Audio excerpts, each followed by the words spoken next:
প্রিয় মুসলিম এবং অমুসলিম ভাই ও বোনেরা, আসসালামু আলাইকুম ওয়া রাহমাতুল্লাহি ওয়া বারাকাতুহু।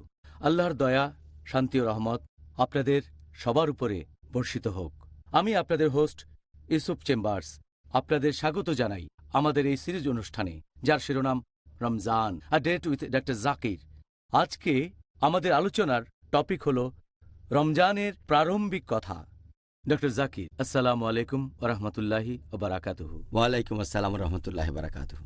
ডক্টর জাকির, প্রথমে আপনি রমজানের সংজ্ঞাটা যদি না বলেন, তাহলে এই প্রারম্ভিক কথা আসলে সম্পূর্ণ হবে না। তাই আপনি কি আমাদের প্রথমে রমজানের সংজ্ঞা সম্পর্কে বলবেন? আলহামদুলিল্লাহ, ওয়াসসালাতু ওয়াসসালাম আলা রাসূলিল্লাহ ওয়া আলা আলিহি ওয়া সাহবিহি আজমাইন। রমজানের মূল আরবি শব্দটা হচ্ছে রামিদা বা আরামদা, যার অর্থ তীব্র ঝলসানো, উত্তাপ আর শুষ্ক। রমজানের আরও একটা মূল আরবি শব্দ হচ্ছে রামাদা, যার অর্থ সূর্যের আলোয় তপ্ত বালি। ইসলামিক পরিভাষায় এই রমজান শব্দটা বোঝানো হয়েছে পাকস্থলীর ভেতরে পিপাসার কারণে তীব্র ঝলসানো উত্তাপ। মুসলিমরা রোজা রাখলে তাদের সবারই পিপাসা লাগে, এতে করে পাকস্থলীয় উত্তপ্ত হয়ে যায়। এটাই হলো রমজান। এছাড়াও রমজানের আরও একটা অর্থ আছে। অর্থটা হচ্ছে যে ভালো জিনিসগুলো এ সময় খারাপ জিনিসগুলোকে জ্বালিয়ে পুড়িয়ে দেয় মুসলিমদের। তাহলে রমজান হলো সেই মাস যে সময় ভালো কাজগুলো খারাপ কাজকে জ্বালিয়ে পুড়িয়ে দেয়, যেভাবে সূর্যের আলো মাটিকে জ্বালিয়ে দেয় একইভাবে। আর উত্তাপ, এটা দিয়ে যে কোনো বস্তুর আকার বা আকৃতি বদলে ফেলা যায়। একইভাবে রমজান মাস মানুষের আধ্যাত্মিক আর নৈতিক বিষয়গুলোর আকার আকৃতি একেবারে বদলে দেয়। এজন্যই এই মাসটাকে বলা হয় রমজান। দ্বিতীয় আরেকটার সঙ্গে জানতে চাইব, সেটা হলো সাওম অথবা রোজা। আমরা সাধারণত এটাকে রোজা বলেই ডেকে থাকি। আপনি কি এখন আমাদের বলবেন যে এই সাওম অথবা রোজা বলতে আসলে কি বোঝানো হয়? সাওম একটা আরবি শব্দ, এক বচন। সিয়াম হলো বহু বচন। সাওম বা সিয়াম এই শব্দটা এসেছে আরবি শব্দ সামাহ থেকে, যার অর্থ নিজেকে বিরত রাখা, সংযত রাখা সাধারণ জিনিস থেকে। হতে পারে সেটা খাওয়া, পান করা বা কথা বলা। আর যে ব্যক্তি সাওম পালন করে, এসব থেকে বিরত থাকে, সেই ব্যক্তিকে বলা হয়ে থাকে সায়েম। পবিত্র কোরআনে এই শব্দটা আছে সূরা মারিয়াম অধ্যায় নম্বর 19 আয়াত নম্বর 26। ফেরেশতাগণ তখন কথা বলছেন মারিয়াম আলাইহিসসালামের সাথে। তিনি ছিলেন যীশুখ্রিস্ট আলাইহিসসালামের মা। সেখানে এই শব্দটা আছে।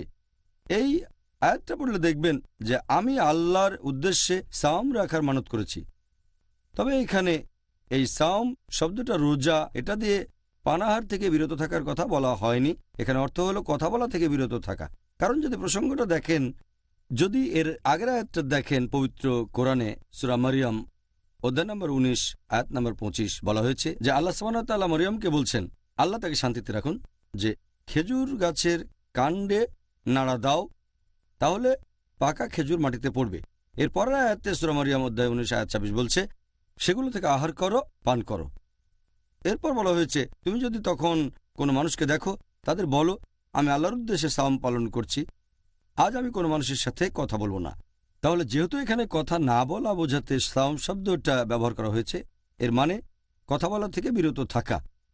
তবে ইসলামিক পরিভাষায় এই সাওম শব্দটা ইসলামিক শরিয়া অনুযায়ী এর মানে যে ব্যক্তি ইবাদতের কাজে নিবেদিত থাকে আর নিয়ত করে সে এটা করে আল্লাহর খাতিরে, আর সেই ব্যক্তি তখন নিজেকে বিরত রাখে খাওয়া দাওয়া, পান করা ইত্যাদি থেকে।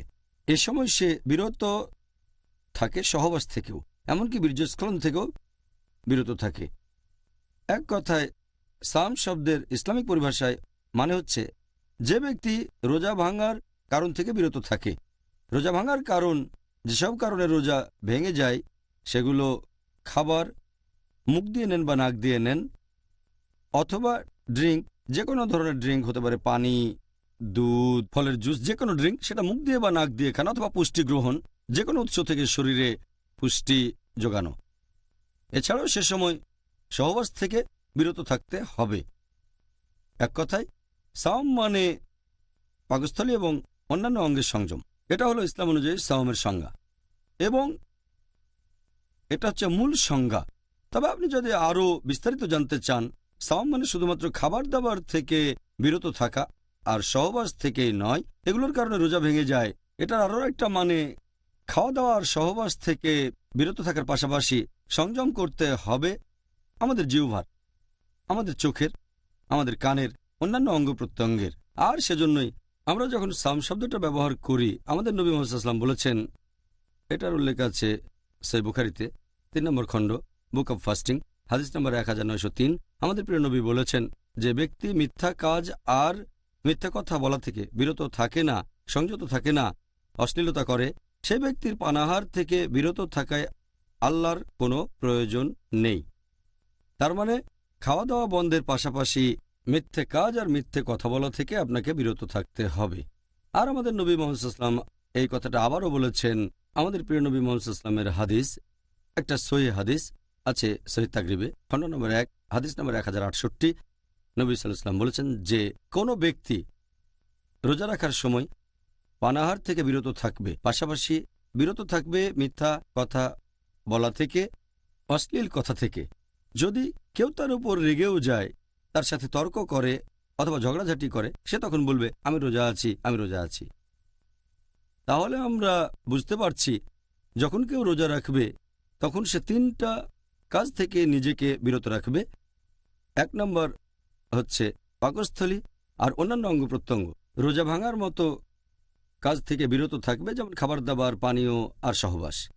দ্বিতীয়টা অন্যান্য অঙ্গ প্রত্যঙ্গ, জিহ্বা, চোখ, কান, হাত পা, এগুলোর সংযম করতে হবে। জিহ্বার সংযম মানে পেছন থেকে কারো নিন্দা করবে না, কারণ আমি কুৎসা রটাবে না, মিথ্যে কথা বলবে না, অহেতুক গল্পগুজব করবে না, কারণ আমি মিথ্যে কথা রটাবে না, অশ্লীলতা থেকে বিরত থাকবে। এরপর চোখের সংযম মানে সে এমন জিনিসের দিকে তাকাবে না যেগুলোর অনুমতি নেই, যেমন কোনো মহিলাকে দেখলে মাথা নিচু করে নেবে। রোজা রেখে অনইসলামিক সিনেমা দেখবে না, অনইসলামিক ম্যাগাজিন পড়বে না। তারপর কানে সংযম মানে এমন কিছু শোনা থেকে বিরত থাকবে যেগুলো হারাম, যেগুলো নিষিদ্ধ, যেমন মিউজিক শোনা থেকে বিরত থাকা, অনইসলামিক গান বাজনা শোনা থেকে বিরত থাকা। এভাবে শরীরের অন্যান্য অঙ্গ প্রত্যঙ্গ রোজা থাকবে। তৃতীয়টা হচ্ছে রোজা থাকা অবস্থায় মনের সংযম, এমন কাজ থেকে বিরত থাকবে যেগুলো আল্লাহর ইবাদত থেকে দূরে নিয়ে যাবে আপনাকে, ইসলাম থেকে দূরে। এই হলো সাওম শব্দের সামগ্রিকভাবে অর্থটা। সুবহানাল্লাহ, আমি যা ভেবেছিলাম এটা তার চাইতেও আরো অনেক বিস্তারিত। ধন্যবাদ ডক্টর জাকির। রমজান মাস বাদে আর কোনো বাধ্যতামূলক রোজা কি আছে যেটা আমাদের মুসলিমদের অবশ্যই পালন করা উচিত? রোজাকে প্রধানত 2 ভাগে ভাগ করা যায়। একটা হলো ফরজ রোজা, যেটা আবশ্যিক, আরেকটা ঐচ্ছিক রোজা, ইচ্ছে করলে করতে পারেন, এটা আবশ্যিক না।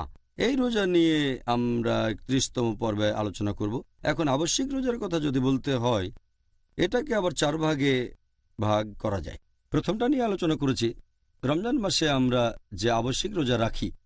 দ্বিতীয়টা হচ্ছে কোনো লোক যদি রমজান মাসে রোজা রাখতে না পারে যে কোনো কারণে, সেই রোজাগুলো পরে রাখতে হবে, এটাকে বলা হয় কাজা রোজা রাখা।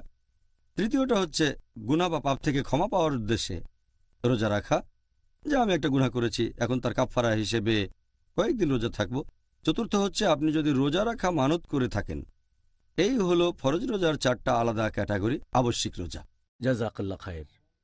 আসসালামু আলাইকুম ভাই ও বোনেরা, আবারও স্বাগত জানাই Ramadan a date with doctor Zakir.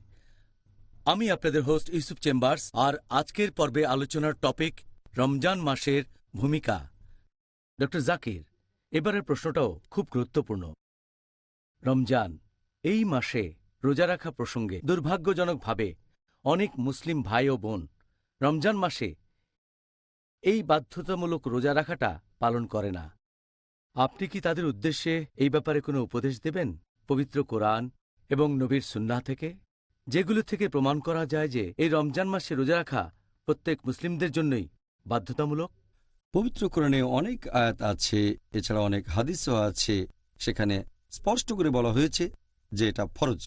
Ramzan মাসে রোজা রাখা প্রত্যেক মুসলিমের জন্য ফরজ, অবশ্যই পালন করতে হবে। এ ব্যাপারে ইনশাল্লাহ আগামীকাল বিস্তারিত আলোচনা করব। আল্লাহ সুবহানাহু ওয়া তাআলা পবিত্র কোরআনে বলেছেন, সূরা বাকারা অধ্যায় নম্বর 2 আয়াত 183, या अय्युहल्लज़ीना आमनू হে মুমিনগণ, कुतिबा अलैकुमुस सियाम कमा कुतिबा अलल लज़ीना मिन कबलिकुम लाल्लकुम तत्तकुन। যার অর্থ হে মুমিনগণ, তোমাদের জন্য সিয়ামের বিধান করা হয়েছে যেমন করে এই বিধান দেওয়া হয়েছিল তোমাদের পূর্ববর্তীগণকে, যাতে করে আত্মসংযম শিখতে পারো। এখানে যে আরবি শব্দটা আছে সেটা কুতিবা, মানে বিধান করে দেয়া, নির্দিষ্ট করে দেয়া। অন্যান্য ফরজ কাজগুলোর পাশাপাশি বিধান করে দেওয়া হয়েছে, তোমাদের জন্য আবশ্যিক করা হয়েছে যে তোমরা রোজা রাখো। তোমাদের পূর্ববর্তীদের জন্য এটা আবশ্যিক করা হয়েছিল, তার মানে আমাদের আগে অন্যদের জন্য এটা আবশ্যিক ছিল, ইহুদি আর খ্রিস্টান এদের জন্য। তারপর আবশ্যিক করা হয়েছে মুসলিমদের জন্য, या अय्युहल्लज़ीना आमनू মুমিনদের জন্য। এছাড়াও বলা হয়েছে 1 নম্বর এটা তোমাদের জন্য আবশ্যক, 2 নম্বর তোমাদের আগে যারা ছিল তাদের জন্য, 3 নম্বর পয়েন্ট लाल्लकुम तत्तकुन। তোমরা যাতে শিখতে পারো আত্মসংযম। এই আরবি শব্দ তাত্তাকুন এর মূল শব্দটা ওয়াকাহ। তাকওয়া শব্দটা ওয়াকা থেকে এসেছে, যার মানে হচ্ছে আপনি আল্লাহ তাআলার শাস্তিকে ভয় পাবেন। এক কথায় তাকওয়া শব্দের অর্থ হচ্ছে আল্লাহ সুবহানাহু ওয়া তাআলাকে মেনে চলা, ধার্মিকতা আর ন্যায়নিষ্ঠতা। এখানে আল্লাহ বলেছেন তোমাদের জন্য রোজার বিধান দেওয়া হয়েছে যাতে করে তোমরা শিখতে পারো আত্মসংযম, যাতে শিখতে পারো তাকওয়া, যাতে তাকওয়া বৃদ্ধি করতে পারো আল্লাহকে মেনে চলায়, ন্যায়নিষ্ঠতায়, ধার্মিকতায়। আর যখন কেউ রোজা রাখে তখন যেটা হয় সে ক্ষুধার্ত থাকে।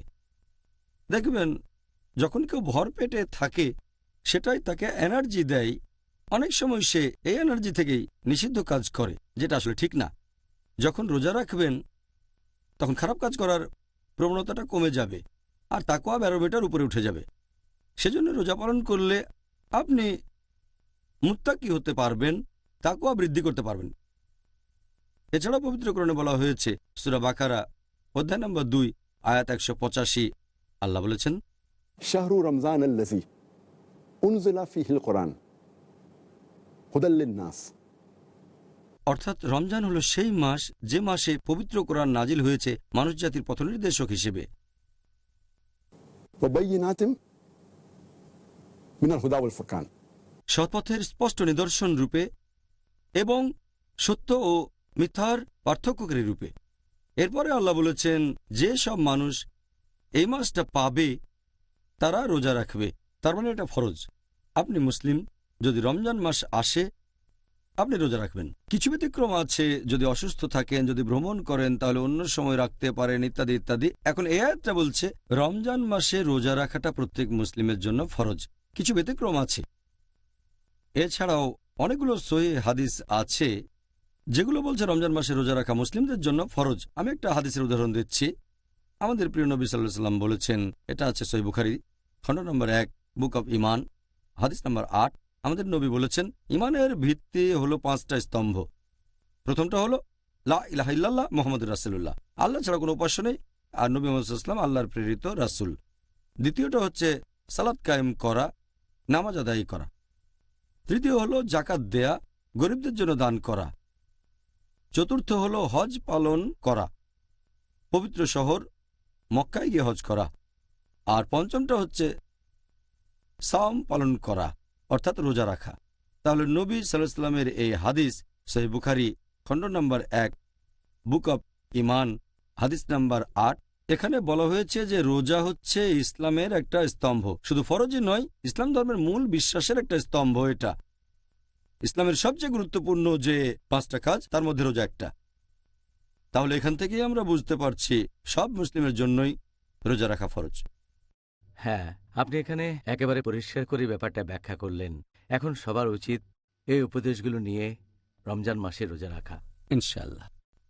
এবারে পরের প্রশ্নটা হলো রোজা রাখার ইতিহাস নিয়ে। রোজা রাখার এই যে সময়টা বা যেসব কারণে এই রোজা ভেঙে যায় এ সম্পর্কে আপনি আগেই বলেছেন। এখন মুসলিমদের জন্য এই রোজা রাখার নিয়মটা কি সবসময় একই রকম ছিল, নাকি অন্য কোনোভাবে রোজা রাখতেন মুসলিমরা? মুসলিমদের কথা যদি বলতে হয়, প্রথম যখন পবিত্র কোরআনে রোজার কথা বলা হয়, সূরা বাকারা অধ্যায় 2 আয়াত 183, এটা আমি আগেও বলেছি যে রোজা রাখা ফরজ। সে সময় মুসলিমরা প্রত্যেক মাসে 3 দিন রোজা রাখত। পরবর্তীতে যখন আরেকটা আয়াত নাজিল হলো সূরা বাকারা অধ্যায় 2 আয়াত 185, এটার কথা আগেও বলেছি আমি, যে এই পবিত্র রমজান মাসে কোরআন নাজিল হয়েছে মানুষ জাতির পথনির্দেশক হিসেবে, সৎপথের নিদর্শন হিসেবে আর সত্য মিথ্যার পার্থক্যকারী রূপে। সুতরাং যেসব মুসলিম এই মাসটা পাবে তারা রোজা রাখবে। তখন থেকে মুসলিমদের জন্য ফরজ হলো যে তারা পুরো রমজান মাসটা রোজা রাখবে। প্রথমে রোজা থাকতো প্রত্যেক মাসে 3 দিন, তারপর হলো পুরো 1 মাস রোজা শুধু রমজান মাসে। এরপর রোজার সময় কি কি করা যাবে না, যেসব কাজ করলে রোজা ভাঙবে, তার একটা হচ্ছে সহবাস করা নিজের স্ত্রীর সাথেও। প্রথম দিকে যখন সূরা বাকারা অধ্যায় 2 আয়াত 185 নাজিল হয়েছিল, সেখানে এই ব্যাপারে বিস্তারিত বলা হয়নি। তাই সে সময় মুসলিমরা স্ত্রীর সাথেও সহবাস করা থেকে বিরত থাকত পুরো রমজান মাস, এমনকি রাতের বেলাতেও। তখন অনেক সাহাবী অনেক মুসলিমদের জন্যই কষ্টকর হয়ে দাঁড়ালো। এ প্রসঙ্গে আমার একটা ঘটনা মনে পড়ে গেল। পবিত্র কোরআনের একটা তাফসিরে এটার উল্লেখ করা হয়েছে। তাফসির আল কুরতুবী খণ্ড নম্বর 2 পৃষ্ঠা নম্বর 210, সেখানে বলা হয়েছে যে ওমর বিন খাত্তাব রাদিয়াল্লাহু আনহু একবার নবীর সাথে কথা বলার পর বেশ রাত করে বাসায় ফিরলেন। তখন তার ইচ্ছে হলো স্ত্রী সহবাস করবেন। তিনি সেই রাতে স্ত্রীর সাথে সহবাস করলেন। যখন ঘুম থেকে উঠলেন তার খুব খারাপ লাগলো, তিনি লজ্জা পেলেন এবং নবীর কাছে গেলেন আর বললেন যে আমি আমার কৃতকর্মের জন্য আল্লাহ এবং তার রাসূলের কাছে ক্ষমা চাচ্ছি, আর আমার রূহ জাগতিক সুখের প্রতি আকৃষ্ট হয়েছিল। গতরাত আমি স্ত্রী সহবাস করেছি। কোনো কি উপায় আছে যাতে আমাকে ক্ষমা করা যায়? আমি কি কোনোভাবে মাপ পেতে পারি? নবী তখন বললেন, তুমি কি সত্যি এই কাজটা করেছ? তিনি বললেন, হ্যাঁ নবী। নবী কথা বললেন না। হযরত ওমর রাদিয়াল্লাহু আনহু যখন এটা করেছিলেন তখন নিষিদ্ধ ছিল। তিনি বললেন, হ্যাঁ আল্লাহর রাসূল, আমি করেছি, আমাকে কোনোভাবে ক্ষমা করা যায়? নবী তখন বললেন, আল্লাহ তাআলা নিশ্চয়ই এ ব্যাপারে নির্দেশ পাঠান। আর আলহামদুলিল্লাহ সুম্মা আলহামদুলিল্লাহ, এর পরেই নাজিল হলো সূরা বাকারার আরেকটা আয়াত, অধ্যায় নম্বর 2 আয়াত 187 নাজিল করা হলো। বলা হলো, সিয়ামের রাতে তোমাদের স্ত্রী সহবাস করাটাকে বৈধ করা হয়েছে। And then it says, "Hunna libasul lakum wa antum libasul lahunna." যে তোমরা তাদের পরিচ্ছদ, তারা তোমাদের পরিচ্ছদ, আমরা আমাদের স্ত্রীদের পরিচ্ছদ আর স্ত্রীরা আমাদের পরিচ্ছদ। আল্লাহ আরও বলেছেন, আমি জানি তোমরা নিজেদের উপর অবিচার করছিলে, আল্লাহ তোমাদের ক্ষমা করেছেন, আর এখন থেকে তোমরা স্ত্রীদের সাথে মিলিত হও রমজান মাসের রাতের বেলায়, আর পানাহার করো যতক্ষণ না রাতের কালো রেখা হতে সকালের শুভ্র রেখা তোমাদের কাছে স্পষ্ট হয়। তাহলে যখন এই আয়াতটা নাজিল হলো সূরা বাকারা অধ্যায় 2 আয়াত 187, তখন নিয়মটা একটু শিথিল হয়ে গেল যে রমজান মাসে রাতের বেলায় স্ত্রী সহবাস করতে পারবেন, তবে দিনের বেলায় বিরত থাকতে হবে। এছাড়াও খাওয়া দাওয়ার কথা বলতে গেলে প্রথম দিকে সূরা বাকারা অধ্যায় 2 আয়াত 187 নাজিল হওয়ার আগে মুসলিমরা খাওয়া দাওয়া করত সূর্য ডোবার পরে। যখন ঘুমিয়ে পড়ত তারপর আর খেতে পারত না। এরপর তারা আবার খেত তার পরের দিন সূর্য ডোবার পরে। একবার একটা ঘটনা ঘটল যে এক সাহাবী কায়েস রাদিয়াল্লাহু আনহু, তিনি খুব পরিশ্রম করতেন, সে সময় রোজা ছিলেন। সূর্য ডুবে গেলে তিনি বাসায় আসলেন আর তার স্ত্রীকে বললেন যে আমাকে কিছু খেতে দাও। স্ত্রী বললেন, ঘরে তো কোনো খাবার নেই, আমি বাইরে থেকে খাবার নিয়ে আসি। তার স্ত্রী খাবার আনতে চলে গেলেন। কায়েস খুবই ক্লান্ত ছিলেন, সারাদিন কাজ করেছেন। তার স্ত্রী খাবার নিয়ে আসতে আসতে তিনি ঘুমিয়ে পড়লেন। যখন স্ত্রী খাবার নিয়ে ঘরে আসলেন তিনি দেখলেন যে তার স্বামী ঘুমিয়ে পড়েছেন। তাহলে তো কিছু করার নেই, ঘুমিয়ে পড়লে তো আর খাওয়া যাবে না। এভাবে সেই রাতে তিনি কিছু খেলেন না। পরের দিনও রোজা থাকলেন আর সেদিন বিকেলের দিকে অসুস্থ হয়ে পড়লেন। লোকজন তখন নবীর কাছে বলল যে এরকম ঘটনা ঘটেছে, একবার ঘুমিয়ে পড়লে তো আর খাওয়া যাবে না। তারপর কোরআনের এই আয়াতটা নাজিল হলো সূরা বাকারা অধ্যায় 2 আয়াত 187। বলা হয়েছে, সিয়ামের রাতে স্ত্রী সহবাস এবং পানাহার করতে পারবে যতক্ষণ না রাতের কালো রেখা সকালের শুভ্র রেখা থেকে স্পষ্ট হয়। তখন থেকে হলো সেই নিয়ম যেটা এখন আমরা মানি, যে রোজা মানে আপনি খাবার, পানীয় বা পুষ্টি থেকে বিরত থাকবেন, সহবাস করা থেকেও বিরত থাকবেন, সূর্যোদয় থেকে শুরু করে সূর্যাস্ত পর্যন্ত। আর নিয়ত করবেন যে এটা করছেন আল্লাহ তাআলার জন্য, এটা ইবাদতের একটা অংশ। এটা হলো সংক্ষেপে আমাদের রমজানের ইতিহাস। ব্যাপারটা খুব ইন্টারেস্টিং।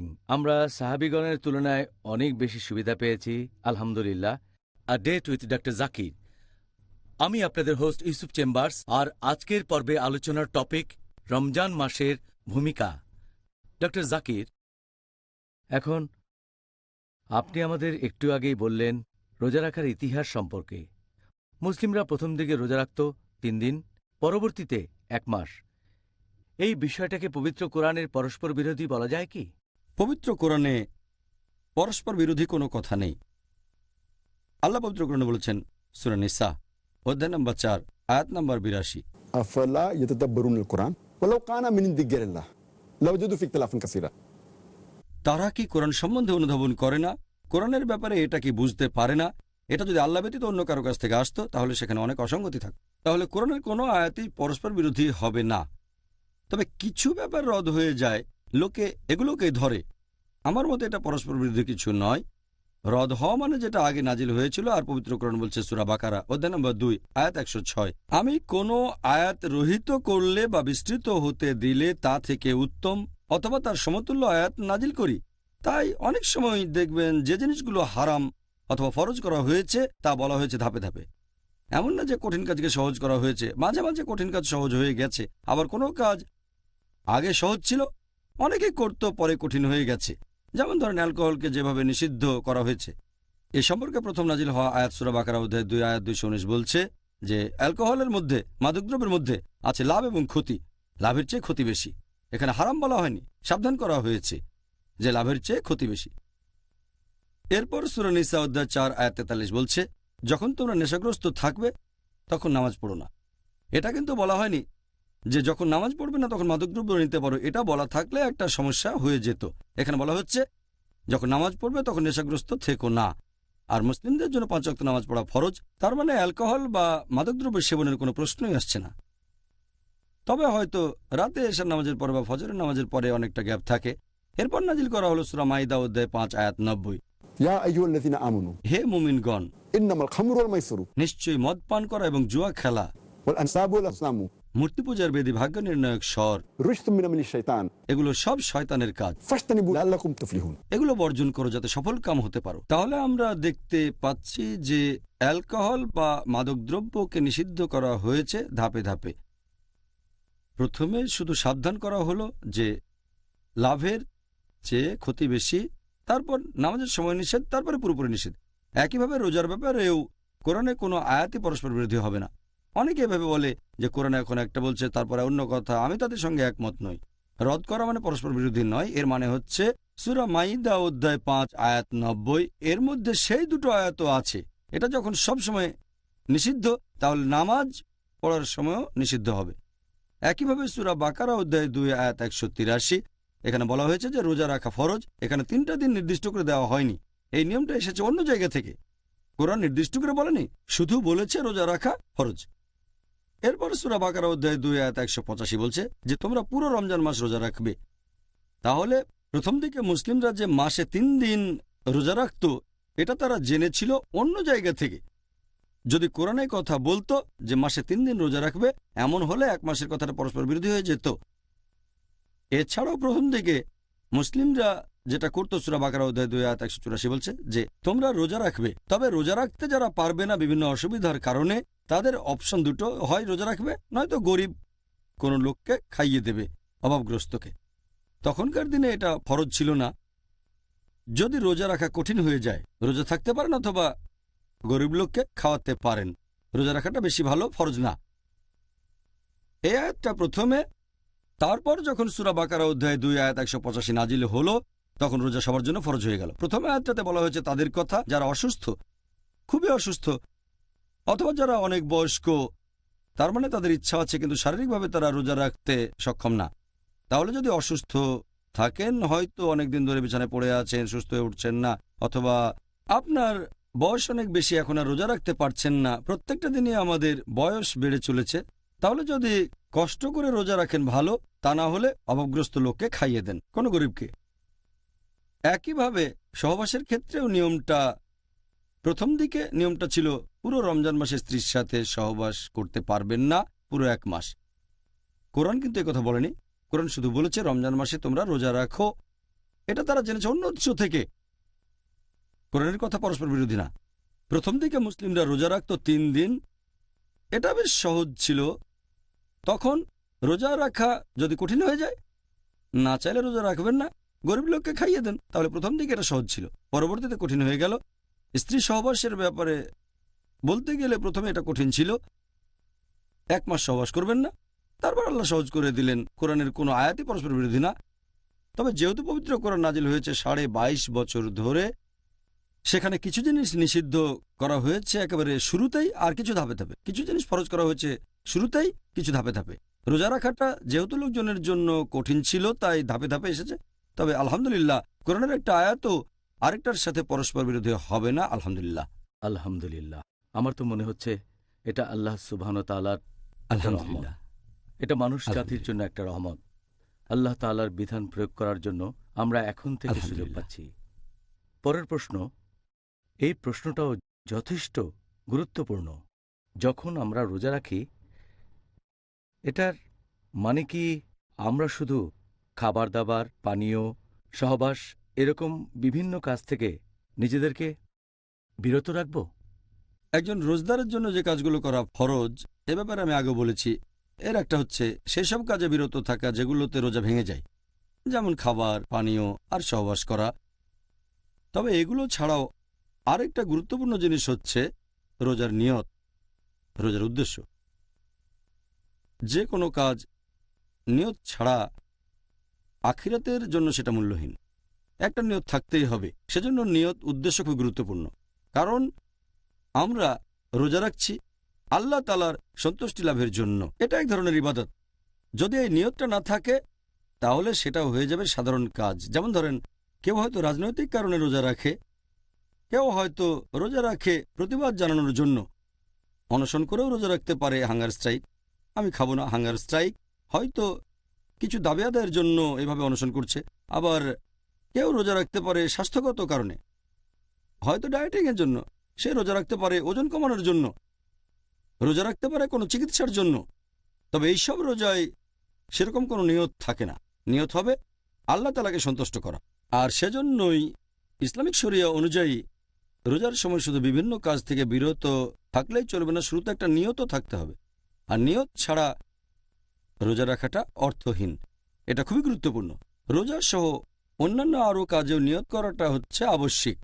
আমাদের প্রিয় নবী মুহাম্মদ সাল্লাল্লাহু আলাইহি ওয়াসাল্লাম বলেছেন, এটা উল্লেখ আছে সহিহ মুসলিমে, খণ্ড নম্বর 2, বুক অব জাকাত, অধ্যায় নম্বর 370, হাদিস নম্বর 2198। আমাদের প্রিয় নবীজি বলেছেন যে, যখন তোমরা তোমাদের স্ত্রীর সাথে সহবাস করার নিয়ত করবে, তোমাদের নিয়ত হবে পরোপকার করার সমান।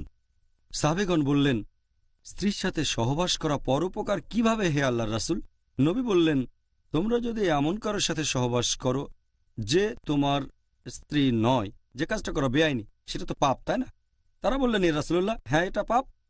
তাহলে তুমি তোমার স্ত্রীর সাথে সহবাস করলে তো গুনাহ হবে না, আর নিয়ত করবে, সেজন্যই এটা হবে একটা ভালো কাজ। তার মানে নিয়ত খুবই গুরুত্বপূর্ণ। যখনই নিয়ত করেছেন সেজন্য সব পাবেন। আর আল্লাহ পবিত্র কোরআনে বলেছেন, সূরা বাইয়িনা, অধ্যায় নম্বর 98, আয়াত নম্বর 5, বলা হয়েছে, আল্লাহ আদেশ দিয়েছেন যে শুধুমাত্র তার ইবাদত করো, আনুগত্যে, বিশুদ্ধ চিত্তে এবং একনিষ্ঠভাবে। এখানে আরবি শব্দটা হচ্ছে লিয়াবুদু, যার অর্থ ইবাদত করা। তবে আবুদু এর অর্থ বিনম্র হওয়া। এই লিয়াবুদু সাধারণভাবে এটার অর্থ ইবাদত করা, আসলে এর অর্থ হবে বিনম্র হওয়া। এখানে আরেকটা আরবি শব্দ হচ্ছে মুখলিসুন, যার অর্থ বিশুদ্ধ চিত্তে একনিষ্ঠভাবে ইবাদত করা।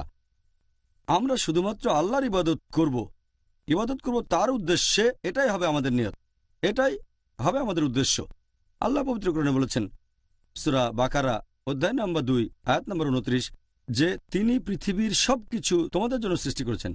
আল্লাহ যখন সবকিছু আমাদের জন্য সৃষ্টি করেছেন, 10 ভাগের 1 ভাগ বা 4 ভাগের 1 ভাগ বা অর্ধেক না, সবকিছু সৃষ্টি করেছেন মানবজাতির জন্য এই পৃথিবীতে। আর সেজন্যই আমরা শুধু তাঁর ইবাদত করব, অন্য কারো নয়। যদি আল্লাহর ইবাদতের পাশাপাশি অন্য কারো ইবাদত করি তাহলে সেটা মূল্যহীন। আমরা শুধুমাত্র আল্লাহর ইবাদত করব, অন্য কারো নয়। এটা বলা যাবে না যে 2 রাকাত নামাজ পড়বো আল্লাহর জন্য আর 2 রাকাত অন্য কারোর জন্য। বলতে পারবো না যে একটা ছাগল কোরবানি দিলাম আল্লাহর জন্য আর একটা অন্য রাজার জন্য। আমাদের সব ইবাদত হবে শুধুমাত্র আল্লাহ তাআলার উদ্দেশ্যে, অন্য কারো নয়। এখানে কয়েকটা হাদিসের কথা বলি। প্রথম হাদিসটা আছে সহিহ বুখারীতে, যে ওমর রাদিয়াল্লাহু আনহু তিনি বলেছেন যে আমাদের প্রিয় নবী মুহাম্মদ সাল্লাল্লাহু আলাইহি ওয়াসাল্লাম বলেছেন, ইন্নামাল আমালা বিন্নিয়া। তোমাদের কাজের ভিত্তি হচ্ছে নিয়ত। তোমাদের কাজের বিচার করা হবে নিয়ত দিয়ে। আর যদি কেউ আল্লাহ এবং তার রাসূলের উদ্দেশ্যে হিজরত করে, সে হিজরত করেছে আল্লাহ এবং তার রাসূলের জন্য। কিন্তু যদি কেউ হিজরত করে পৃথিবীর ধন সম্পদের উদ্দেশ্যে অথবা বিয়ের উদ্দেশ্যে, সে হিজরত করেছে সম্পদ আর বিয়ের জন্য। নিয়ত খুবই গুরুত্বপূর্ণ। যে কাজটা কেন করছেন, হিজরত কেন করছেন, জিহাদ কেন করছেন, তাহলে নিয়ত খুবই গুরুত্বপূর্ণ যে কোনো ধরনের ইবাদতেই। এর মধ্যে সাওমও আছে, মানে রোজা। জাযাকাল্লাহ খায়ের। ডক্টর জাকির, এবারে নিয়ত নিয়ে আমাদের আরও প্রশ্ন এই বিষয়টাতেই আছে। কেউ যদি রোজা রেখে তাকে কি এজন্য সবসময় আগে নিয়ত করতে হবে? আর দ্বিতীয়ত, নিয়ত করার সময়টা আপনি কি এই ব্যাপারে কিছু বলবেন? নিয়তের কথা যদি বলতে হয়, এটা আগেও বলেছি যে নিয়ত করাটা ফরজ। নবী মুহাম্মদ সাল্লাল্লাহু আলাইহি ওয়াসাল্লাম বলেছেন, এটার উল্লেখ আছে সুনান আন-নিসাইতে বুক অফ ফাস্টিং, হাদিস নাম্বার 2331। আমাদের প্রিয় নবী বলেছেন, সেই লোকের রোজা কবুল হবে না যদি সে আগের রাতে কোনো নিয়ত না করে। তার মানে সবার জন্য যেটা ফরজ, রোজা রাখা। এখানে বলা হয়েছে যে আগের রাতে নিয়ত করাটা হচ্ছে ফরজ। সেটা আগের রাতের যে কোনো অংশে করতে পারেন। আপনি ফজরের ওয়াক্তের ঠিক আগেও নিয়ত করতে পারেন, তাতে কোনো সমস্যা নেই। নিয়ত আপনি রাতের যে কোনো সময় করতে পারেন। একজন লোক রমজান মাসের শুরুতে নিয়ত করতে পারে, এই নিয়তটা সারা মাস বজায় থাকবে। যদি না সে রোজা ভাঙে অসুস্থতা বা ভ্রমণের কারণে, তখন আবার নিয়ত করতে হবে। তবে মাত্র একবার নিয়ত করলেও চলে। অনেক মানুষের মধ্যে এরকম ভুল ধারণা আছে যে শব্দ করে নিয়ত করাটা আবশ্যিক। এটা আসলে ঠিক না। মুখে শব্দ করে বলতে হবে না যে রোজা রাখার নিয়ত করছি, কারণ আমি এই নিয়ত করেছি মন থেকে। যেমন ধরেন, আমি রোজা রাখার জন্য ঘুম থেকে উঠলাম, ফজরের নামাজের অনেক আগে সাহরি করব। তারপর আমার ছেলে যখন সাহরি করার জন্য ঘুম থেকে উঠল শেষ রাতে, সে আমাকে জিজ্ঞেস করলো যে তুমি ঘুম থেকে উঠেছো কেন? আমি বললাম আমরা রোজা রাখবো তাই। সেও তখন বুঝতে পারলো আমার নিয়ত আছে, বলার দরকার নেই যে আমি রোজা রাখছি। নিয়তটা তো আছে। তাহলে নিয়ত থাকতে হবে মনের ভেতরে, মুখ দিয়ে শব্দ করে বলতে হবে না। অনেক মানুষ এরকম ভাবে। আর আমি এমন কোনো হাদিসের কথা জানি না যেখানে আমাদের নবী বা সাহাবীগণের কেউ শব্দ করে নিয়ত করেছেন আমি রোজা রাখছি।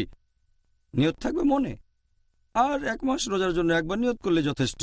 এর মধ্যে ভাঙলে আবার নিয়ত করতে হবে। তবে এটা শুধু ফরজ রোজার ক্ষেত্রে। ঐচ্ছিক রোজার ক্ষেত্রে যে রোজাগুলো ফরজ না, সেখানে নিয়ত করাটা ফরজ না। এরকম একটা সহিহ হাদিসের উল্লেখ আছে সুনান আল-নিসাইতে বুক অফ ফাস্টিং, হাদিস নম্বর 2323। একবার নবী তার স্ত্রীকে বললেন যে আমাকে খেতে দাও। স্ত্রী বললেন ঘরে কোনো খাবার নেই। নবী বললেন রোজা থাকছি। তার মানে আগের রাতে তার রোজা রাখার নিয়ত ছিল না, তিনি সেই সময় রোজাটা রাখলেন। ভোরবেলা থেকেই না খেয়ে আছেন, তবে রোজা রাখার নিয়তটা করলেন সকালে। তাহলে ঐচ্ছিক রোজার ক্ষেত্রে নিয়ত করাটা আবশ্যিক কিছু না। তবে যদি ঐচ্ছিক রোজাটা গুরুত্বপূর্ণ হয়ে থাকে, যেমন আশুরা, মুহররম মাসের 10 তারিখ অথবা হতে পারে আরাফাতের দিন, এসব ক্ষেত্রে আগের রাতে নিয়ত করাটা উচিত, কারণ এই রোজাগুলো খুব গুরুত্বপূর্ণ। অন্যান্য ঐচ্ছিক রোজাগুলোর ক্ষেত্রে আগের রাতে নিয়ত করাটা আবশ্যিক না। নিয়তের ক্ষেত্রে আরও 3টা জিনিস খুবই গুরুত্বপূর্ণ। 1 নাম্বার, যদি কেউ জোর করে আর তখন কোনো নিয়ম ভাঙলে মাপ পাওয়া যেতে পারে, অথবা ভুল করে যদি কেউ নিয়ম ভাঙে, আল্লাহ পবিত্র কোরআনে বলেছেন সূরা নাহল অধ্যায় নম্বর 16 আয়াত নম্বর 106, যদি কেউ আল্লাহর উপর ঈমান আনে তারপর যদি সে অবিশ্বাসের কোনো কাজ করে, তার মানে কুফরি করে। যদি জোর করা না হয়, তার মানে জোর জবরদস্তির কারণে যদি কুফরি বা শিরক করেন, আল্লাহ ক্ষমা করতে পারেন। যদি কেউ জোর করে কারো রোজা ভাঙিয়ে দেয় কিন্তু তার নিয়ত আছে, আল্লাহ ক্ষমা করতে পারেন। আর আল্লাহ কোরআনে বলেছেন সূরা বাকারা অধ্যায় 2 আয়াত নম্বর 286 যে হে প্রতিপালক, আমাদের পাকড়াও করো না, আমাদের তুমি দায়ী করো না যদি আমরা কখনো বিস্তৃত হয়ে যাই অথবা ভুল করে ফেলি। তাহলে যদি কেউ রোজার সময় ভুল করে পানি খেয়ে ফেলে, আল্লাহ ক্ষমা করতে পারেন, অথবা যদি কোনো রকম ভুল করে, আল্লাহ হয়তো ক্ষমা করবেন। এ ব্যাপারে পরে আলোচনা করব। সুবহানাল্লাহ, আপনি অনেক গুরুত্বপূর্ণ কিছু কথা জানালেন। আমি শিওর দর্শকরাও এই অনুষ্ঠানটা দেখে দারুণভাবে উপকৃত হবেন ইনশাআল্লাহ, ইনশাআল্লাহ। আরেকটা বিষয় নিয়ে আমি কিছুদিন সমস্যার মধ্যে ছিলাম। সেটা হলো যে রোজা রাখা তো ইসলাম ধর্মের একটা স্তম্ভ, তাই না? এখন আল্লাহর ইবাদত করার এই যে পদ্ধতি, এটার সাথে ইসলামের অন্য 4টা স্তম্ভ, এর মধ্যে কোনো পার্থক্য আছে? কথা আমি আগেও বলেছি যে ইসলামের 5টা স্তম্ভ, আর এর সবগুলো গুরুত্বপূর্ণ। তবে অন্যান্য স্তম্ভগুলোর সাথে এই সাওম অথবা রোজার যে পার্থক্য আছে তা হচ্ছে যে ইসলামের অন্যান্য স্তম্ভগুলো, হোক সেটা নামাজ অথবা জাকাত অথবা ধরেন হজ, এই কাজগুলো মানুষকে দেখানোর জন্য করা যেতে পারে। লোক দেখানো কাজগুলো করতে পারে অন্যকে দেখানোর জন্য, যে আমি সবাইকে দেখাতে চাই আমি খুব ধার্মিক। নামাজ পড়লাম লোকজনকে দেখানোর জন্য, আর হজ করতে গেলাম এটাও মানুষকে দেখানোর জন্য, এটা হতে পারে। জাকাত দিলাম যাতে লোকজন মনে করে যে আমি খুব পরোপকারী। তবে এভাবে রোজা রাখাটা সম্ভব না, এটা লোকজনকে সেভাবে দেখানো যায় না। কারণ একজন মানুষ রোজা রাখতে পারে আর সবার চোখের আড়ালে খাবারও খেতে পারে, পানিও খেতে পারে। তবে যে সতী রোজা রাখে আর এই সব কাজ থেকে নিজেকে বিরত রাখে, সেটা করে শুধু আল্লাহর জন্য, অন্য কারোর জন্য নয়। এটাই হচ্ছে রোজার সাথে ইসলামের অন্যান্য স্তম্ভের পার্থক্য। আর আমাদের নবী মুহাম্মদ সাল্লাল্লাহু আলাইহি ওয়াসাল্লাম বলেছেন, এটার উল্লেখ আছে সহিহ বুখারীতে, খণ্ড নম্বর 3, বুক অব ফাস্টিং, হাদিস নম্বর 1904। আমাদের প্রিয় নবী মুহাম্মদ সাল্লাল্লাহু আলাইহি ওয়াসাল্লাম বলেছেন যে আল্লাহ বলেছেন, আদম সন্তানেরা পৃথিবীতে যে সমস্ত কাজ করে সেগুলো শুধুমাত্র তাদের জন্য, তারা নিজের জন্য করে, কিন্তু রোজা রাখে আমার জন্য, আর আমি তাকে পুরস্কার দেব। এবং রোজা হচ্ছে ঢাল স্বরূপ। যে রোজা রাখবে সে বিভিন্ন অশ্লীল কাজ থেকে বিরত থাকবে, বিরত থাকবে মিথ্যে কথা বলা থেকে, বিরত থাকবে ঝগড়া করার থেকে। তখন যদি কেউ তার উপর রেগে যায় আর গালমন্দ করে, সে বলবে আমি রোজা আছি, আমি রোজা আছি। এরপরে হাদিসটা আরো বলছে, মুহাম্মদ সাল্লাল্লাহু আলাইহি ওয়াসাল্লাম বলেছেন যে আমি আল্লাহর নামে শপথ করে বলছি, যার হাতে রয়েছে মুহাম্মদের রূহ, যে একজন রোজা পালনকারীর মুখের গন্ধ আল্লাহ তাআলার কাছে কস্তুরীর গন্ধের চেয়েও মিষ্টি। আর যে রোজা রাখে সে 2 বার আনন্দ উপভোগ করে, একবার যখন সে রোজা ভাঙে, আরেকবার যখন প্রতিপালকের সাথে মিলিত হয়। তাহলে এই হাদিসে বেশ কয়েকটা পয়েন্ট আছে। 1 নম্বর, রোজা রাখবেন শুধু আল্লাহ তাআলার জন্য, মানুষকে দেখানোর জন্য না। 2 নম্বর, রোজা হলো ঢাল, একটা নিরাপত্তা। রোজা আমাদের দূরে রাখবে ভুল কাজ থেকে, খারাপ কাজ থেকে, অশ্লীলতা থেকে। কেউ যদি রেগে যায় তাহলে তাকে এটা বলে শান্ত করবেন, আমি রোজা আছি, রোজা আছি। আর একটা হাদিস মুহাম্মদ সাল্লাল্লাহু আলাইহি ওয়াসাল্লাম বলেছেন, এটা আছে সহিহ বুখারীতে, খণ্ড নম্বর 3, হাদিস নম্বর 2038, যে শয়তান আমাদের মানুষদের শরীরের ভেতরে রক্তের মতোই ঘুরে বেড়ায়। যখন আমরা রোজা থাকি আমাদের ক্ষুধা লাগে, আর ক্ষুধা লাগলে আমাদের এনার্জি লেভেল কমে যায়। তখন খারাপ কাজ করার মনের মধ্যে ইচ্ছেটা জাগে না, তাকওয়ার লেভেল বেড়ে যায়। কারণ যখন খাবার খাই সেটা রক্তে চলে যায়। যখন সংযত থাকি তখন শয়তানের পদচিহ্ন অনুসরণের ক্ষেত্রেও সংযত হয়ে যায়। সেজন্য আমরা যখন রোজা রাখি আমাদের তাকওয়া লেভেলটা বেড়ে যায়। ডক্টর জাকির, রমজান এটা আসলে একটা অসাধারণ মাস, আর আমি নিজেও এটা ভালোভাবে উপলব্ধি করেছি যে এই পবিত্র রমজান মাসে সব মুসলিম ভাই বোনদের মধ্যে সুন্দর একটা বন্ধন তৈরি হয়। এই রমজান তার ভ্রাতৃত্ববোধ সম্পর্কে বিশেষ কিছু কি বলা হয়েছে? আমাদের প্রিয় নবী মুহাম্মদ সাল্লাল্লাহু আলাইহি ওয়াসাল্লাম বলেছেন যে মুসলিমরা হলো একটা শরীর, পৃথিবীর সব মুসলিম তারা একটা শরীর। আর আপনারা যদি ভালো করে দেখেন পৃথিবীর মুসলিমরা তারা আলাদা।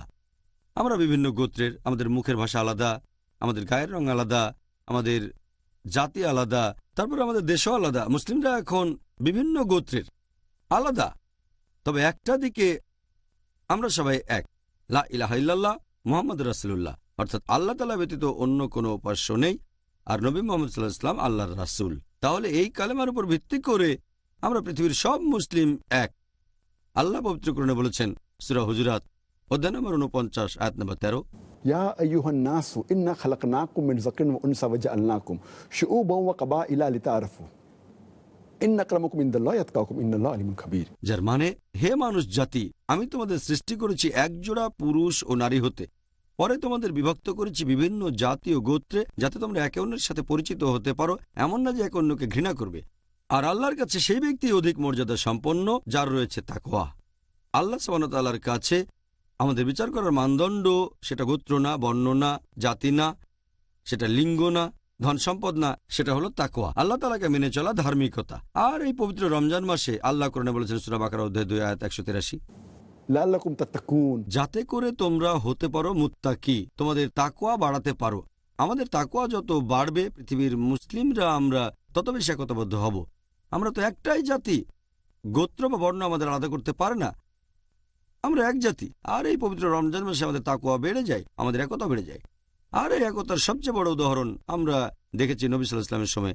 সাহাবীগণ তখন বিভিন্ন দেশ থেকে আসতেন, গায়ের রং আলাদা, জাতি আলাদা। উদাহরণ হিসেবে হযরত আবু বকর রাদিয়াল্লাহু আনহু, তিনি ছিলেন কুরাইশ। এরপর হযরত বিলাল রাদিয়াল্লাহু আনহুর কথা বলা যায়, তিনি এসেছিলেন ইথিওপিয়া থেকে, ইথিওপিয়ান। তারপর হযরত শুআইব রাদিয়াল্লাহু আনহু, তিনি ছিলেন রোমান। তারপর আরেকজন সাহাবী সালমান ফার্সি রাদিয়াল্লাহু আনহু ছিলেন পারস্য দেশের। তাহলে তারা ছিলেন বিভিন্ন দেশের আলাদা জাতি, গায়ের রং আলাদা। আমরা যদি ইসলামের ইতিহাস ভালো করে দেখি, দেখবেন সেখানেও একই। উদাহরণ হিসেবে ইমাম বুখারী, তিনি খুব বিখ্যাত বিশেষজ্ঞ, এসেছিলেন বুখারা থেকে, তিনি আরব নন। এরপর মোহাম্মদ দি কনকারার, তিনি ছিলেন তুরস্কের লোক। এরপর আরও আছেন সালাদিন আইয়ুবী, তিনি ছিলেন কুর্দি। আরও বলা যায় আল্লামা ইকবাল এসেছেন ভারত থেকে। তাহলে আমরা দেখতে পাচ্ছি যে মুসলিমরা পৃথিবীর যে কোনো প্রান্তের হতে পারে। আর এই একতা রমজানে আমরা বেশি করে পালন করে থাকি, কারণ এই সময় আমাদের তাকওয়া লেভেল বৃদ্ধি পায়। আমাদের নবী মুহাম্মদ সাল্লাল্লাহু আলাইহি সাল্লাম বলেছেন, এটা আছে সহিহ বুখারীতে খণ্ড নম্বর 1 হাদিস নম্বর 468, নবী মুহাম্মদ সাল্লাল্লাহু আলাইহি সাল্লাম বলেছেন, একজন বিশ্বাসী মুসলিম একজন মুমিন আরেকজন মুসলিমের কাছে দেয়ালে বসানো ইটের মতো, এই কথা বলে এইভাবে হাত চাপ। আমাদের প্রিয় নবী আরো বলেছেন, এই হাদিসটা আছে সহিহ মুসলিমে খণ্ড নম্বর 4 হাদিস নাম্বার 6219, যে আমাদের নবী বলেছেন, একজন মুসলিম কখনোই আরেকজন মুসলিমের উপর অত্যাচার করবে না, সে তাকে বাধা দেবে না, তার কাছে মিথ্যে বলবে না, সবসময় সত্যি কথা বলবে। আর একজন মুসলিম কখনোই আরেকজন মুসলিমের বিরুদ্ধে যাবে না। নবী আমাদেরকে এরকম একতার কথাই শিখিয়েছেন। এটা আমরা ভালোভাবে বুঝতে পারি এই পবিত্র রমজান মাসে। জাযাকাল্লাহ খায়ের। ডক্টর জাকির নায়েক, আপনি আজকে খুব সুন্দর করে আর নিখুঁতভাবে বিভিন্ন প্রশ্নের উত্তর দিলেন রমজানের প্রারম্ভিক কথা প্রসঙ্গে। ভাই ও বোনেরা, আশা করি আজকের অনুষ্ঠানে ডক্টর জাকির নায়েকের উত্তর শুনে আপনারা সবাই আমার মতোই উপকৃত হয়েছেন। জাযাকাল্লাহ খায়ের। আমরা এতক্ষণ ধরে ডক্টর জাকির নায়েকের কথা শুনলাম, আলহামদুলিল্লাহ। ভাই ও বোনেরা, আগামীকাল আপনাদের সাথে আবার দেখা হবে। আর সেদিন আমাদের আলোচনা টপিক হবে কখন রোজা রাখা বাধ্যতামূলক আর অব্যাহতি আছে। আসসালামু আলাইকুম ওয়া রাহমাতুল্লাহি ওয়া বারাকাতুহু।